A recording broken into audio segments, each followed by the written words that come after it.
Breaking news Palakurthi Congress incharge Jhansi లక్ష్మీరెడ్డికి show cause నోటీసులు ఇచ్చింది హైకోర్టు. భూముల కొనుగోలు విషయంలో దామోదర్ రెడ్డి అనే వ్యక్తి దాఖలు చేసిన రిట్ పిటిషన్ పై హైకోర్టులో విచారణ జరిగింది. ఫేమా నిబంధనలను ఉల్లంఘించి ఝాన్సీ రెడ్డి దంపతులు భూములు కొన్నారని హైకోర్టును ఆశ్రయించారు పిటిషనర్. 2017, 18, 2019లో తొర్రూరు మండలం గుర్తూరులో భూములు కొనుగోలు చేశారు ఝాన్సీ రెడ్డి. నిబంధనలకు విరుద్ధంగా పట్టా పాస్ పుస్తకాలు జారీ చేశారని అధికారులకు ఫిర్యాదు చేశారు పిటిషనర్. అయితే అధికారులు స్పందించకపోవడంతో హైకోర్టులో రిట్ పిటిషన్ వేశారు. దీంతో court revenue chief secretary, collector, RDO, తహసీల్దార్కు నోటీసులు జారీ చేసింది. ఫేమా నిబంధనలపై ఈడీ జాయింట్ డైరెక్టర్కు సైతం నోటీసులు ఇచ్చింది. కౌంటర్ అఫిడవిట్ దాఖలు చేసేందుకు రెవెన్యూ జీపీ గడువు కోరారు.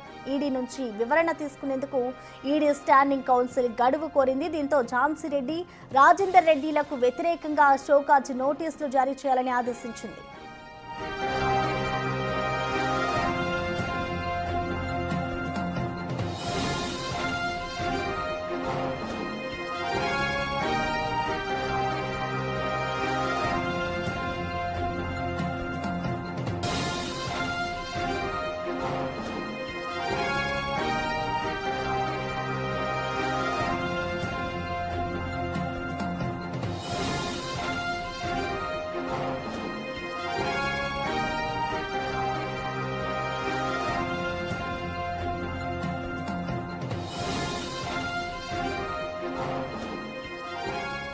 నోటీసులపై పూర్తి సమాచారాన్ని మా ప్రతినిధి వేణు లైవ్ లో అందిస్తారు. వేణు, చెప్పండి. ఇటు ఝాన్సీ రెడ్డికి అయితే హైకోర్టు షోకాజ్ నోటీసులు జారీ చేసింది కదా, దీనికి సంబంధించిన డీటెయిల్స్ ఏ విధంగా ఉన్నాయి? విచారణ మొదలైంది అనుకోవచ్చా దీనికి సంబంధించి?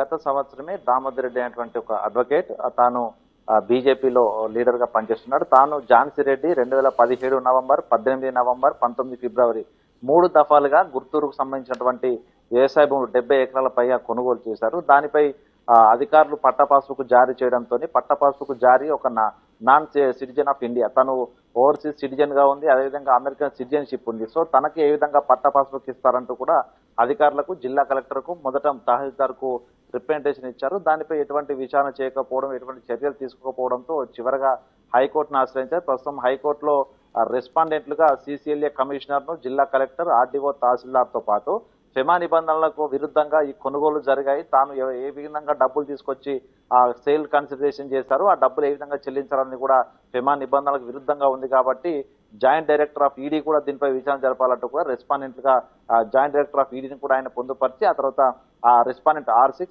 R7 గా ఝాన్సీ లక్ష్మీరెడ్డి, తన భర్త రాజేందర్ రెడ్డిని కూడా ఆయన రెస్పాండెంట్ గా పేర్కొంటూ రిట్ పిటిషన్ దాఖలు చేశారు. అయితే ప్రస్తుతం దీనికి కౌంటర్ అఫిడవిట్ వేయాల్సిన అవసరం ప్రస్తుతం సిసిఎల్ఏ కమిషనర్ వేయాల్సి ఉండగా తనకు కొంత సమయం కావాలంటూ కూడా కోర్టును అడిషనల్ జీపీ కోరడం జరిగింది. దీంతో ప్రస్తుతం అధికారుల మేరకు ఈ భూ భాగవతం చుట్టుకునే పరిస్థితి కనిపిస్తుంది. ఎందుకంటే 2017లో ఝాన్సీ లక్ష్మీరెడ్డికి ఇండియన్ పౌరసత్వం లేదు, కానీ తను ఒక ఫేక్ ఆధార్ కార్డు సృష్టించుకున్నారు. ఆ ఆధార్ కార్డు సహాయంతోనే అక్కడ సేల్ కన్సిడరేషన్ ఇవ్వడం జరిగింది, ఆ సేల్ ట్రాన్సాక్షన్ చేశారు, రిజిస్ట్రేషన్ జరిగింది. కొన్ని తహసీల్దార్ కార్యాలయంలో 31 ఎకరాలకు పైగా పట్టా పాస్బుక్ వస్తే మరొక 32 ఎకరాలకు పైగా భూములు తను రిజిస్ట్రేషన్ చేసుకున్నారు. మహబూబాద్ సంబంధించినటువంటి రిజిస్ట్రేషన్ ఆఫీస్ నుంచి రిజిస్ట్రేషన్ చేసుకున్నారు. సో అప్పుడు తనకు వ్యాలిడ్ ఐడెంటిటీ ప్రూఫ్ లేకున్నా కూడా ఒక ఆధార్ కార్డును సృష్టించుకొని ఆ ఫేక్ డాక్యుమెంట్ను తీసుకొని ట్రాన్సాక్షన్ చేసినట్లు కూడా అధికారులు ప్రస్తుతం గుర్తించారు. ఇక దీనిపై ఏ విధంగా కౌంటర్ అఫిడవిట్ వేయాలి దానిపైన ప్రస్తుతం జిల్లా కలెక్టర్తో అటు ఏజీపీ మాట్లాడడంతో ఈ పూర్తి వివరాలు తెలుసుకున్న తర్వాత అసలు ఇదంతా కూడా అధికారుల మేరకు చుట్టుకునే పరిస్థితులతో కూడా అధికారులపై తీవ్ర చర్చ జరుగుతుంది. ఇక మరోవైపు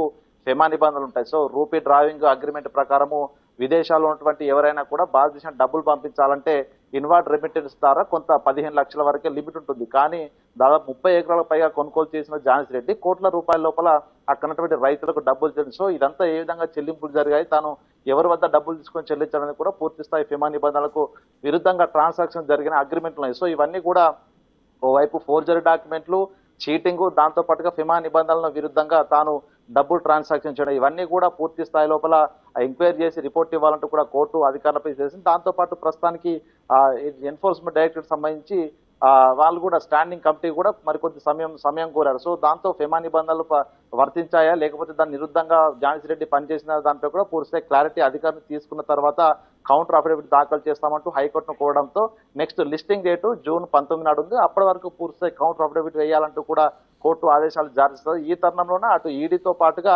జిల్లాకు రెవెన్యూ అధికారులు కూడా పూర్తి స్థాయిలో కౌంటర్ అఫిడవిట్ వేయడానికి ప్రాథమిక విచారణ జరపడానికి కూడా సిద్ధమైనట్టు తెలుస్తుంది. దీంతో తాను తీసుకున్నటువంటి ఐడి ప్రూఫ్ ఆధార్ కార్డు ఏ విధంగా సంపాదించింది, దేని డాక్యుమెంట్ ఆధారంగా తాను ఇండియన్ సిటిజన్ కాకుండా కూడా ఆధార్ కార్డు తీసుకోవడానికి కారణాలు ఏంటనేది కూడా పూర్తిగా విచారణ అయితే కొనసాగుతుంది. దీంతో గతంలో అటు రోహింగ్యాలు కావచ్చు, వివిధ దేశాల నుంచి అక్రమంగా చొరబాటుదారులు కావచ్చు సింపుల్ గా ఆధార్ కార్డులు సృష్టించుకొని ఇక్కడ ఉండొచ్చు అనేటువంటి అంశం తెలిసే విధంగా తాను ఝాన్సీ రెడ్డి ఆధార్ కార్డులు సృష్టించుకుందనేటువంటి చర్చ జరుగుతుంది. మొత్తానికి ఈ ఘటనలో ఝాన్సీ రెడ్డిపై దాదాపు 3 నుంచి 7 సంవత్సరాల శిక్ష పడే విధంగా ప్రస్తుతం తనకు చేసినట్టు క్రైమ్స్ ఉన్నాయంటూ కూడా అధికార వర్గంలో చర్చ జరుగుతుంది. దీనిపై మరికొద్ది రోజులు వేచి చూస్తే కౌంటర్ అఫిడవిట్ వేసిన తర్వాత పూర్తి స్థాయి విచారణకు ఆదేశించే అవకాశం మొట్టమొదటిసారిగా ఈడీకి కూడా విచారణకు సంబంధించినటువంటి ఆదేశాలు జారీ చేసిన నేపథ్యం లోపల ఫెమా నిబంధన ఉల్లంఘనతో పాటుగా కూడా తాను ట్రాన్సాక్షన్ చేసినటువంటి గతంలో 2017 నుంచి ఇప్పటివరకు చేసిన ట్రాన్సాక్షన్ అన్నిటిపై కూడా ఎన్ఫోర్స్మెంట్ డైరెక్టరేట్ దృష్టి సారించే అవకాశం కనిపిస్తుంది. మొత్తానికి ఇది ఒక భూ దందాతో పాటుగా కూడా తాను నిబంధనలన్నీ తుంగలో తొక్కి ఇక్కడ ట్రాన్సాక్షన్ జరిపినట్లుగా తేలితే మాత్రం భారీ స్థాయిలో ఒక క్రైమ్ చేసినట్లు కూడా ఝాన్సీ రెడ్డి అభియోగాలు మోపే అవకాశం కూడా ఉంది. ప్రసన్న. రైట్ వేణు.